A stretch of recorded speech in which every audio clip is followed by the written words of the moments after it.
I say quarterly, but quarterly is more of like that's the standard. But you might find out here because of sand and everything else, you might have to change them more frequently. Yeah. Because you have a lot of outside air coming in. But you guys have actuators for the outside air, and they're probably going to need to be greased more often because of the corrosion out here. We've seen that before where they get kind of locked up a little bit if nobody ever touches them. And you're going to have to shut down the air handler. You can come right through this door and you stand right in front of this and you can see it. I mean, real clear, real easy, but you got to shut it down and go through this door. Then you have your filter section. You can use all the return of the outside air. So you're going to have the filter section. This is your electric heat for the unit. There's a massive heating element that goes the entire distance of the entire space. So it's cross-sectional area, massive. And that's your heating element. And obviously you have your chill water coil, right? That's all the water coming in from your chiller. And then you have your fan section.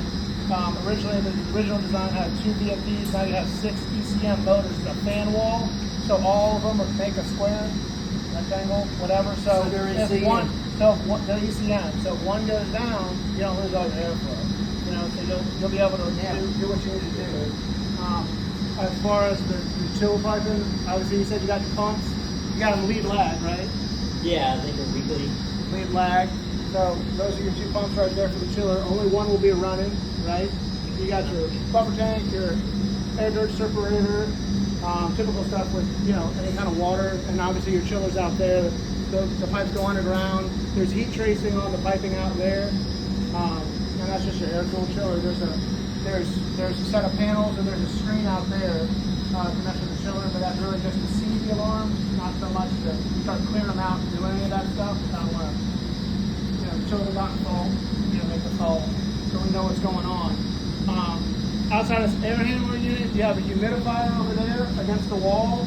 That's to add humidity to space on like the 4 days out of the year you might need to.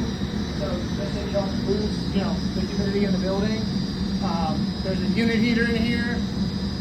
He told you about the boxes. Some of them are fan powered boxes. That fan powered, it's just for the heating mode, right? They use the fan. Fan heating, or if it's in between, kind of, you know, you don't need cooling, you don't need heating, to temper the air a little bit. So it's really more of a return fan. If you think about it, not every box is one of those. You'll get a list of all the drawings and everything. You'll see exactly where they are. But what's important about those fan powered boxes is they have an additional filter at the box. So those will have to be changed out quarterly also. He told you the thumb wheels don't work on the thermostats right now, so they don't work. You can change that, but I wouldn't recommend that.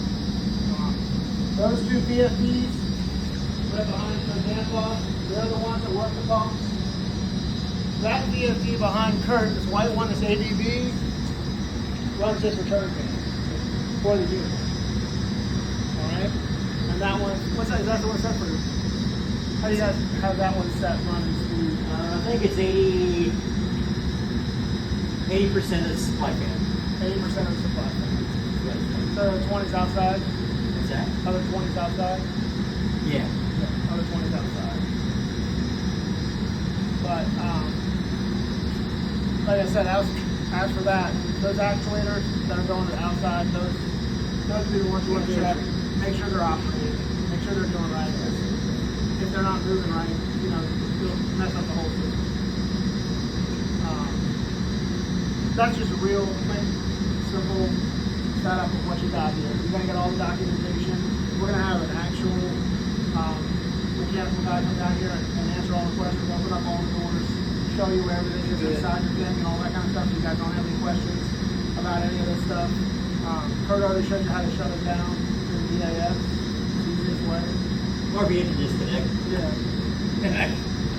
Power always kills everything. So you kill that, you also have to go over there and get off on the, because you're still going to get the tunnel or something. So, Yeah, you're not going to hurt anything. yeah. I mean, that controller back there between the pumps, that's your chill water pump controller.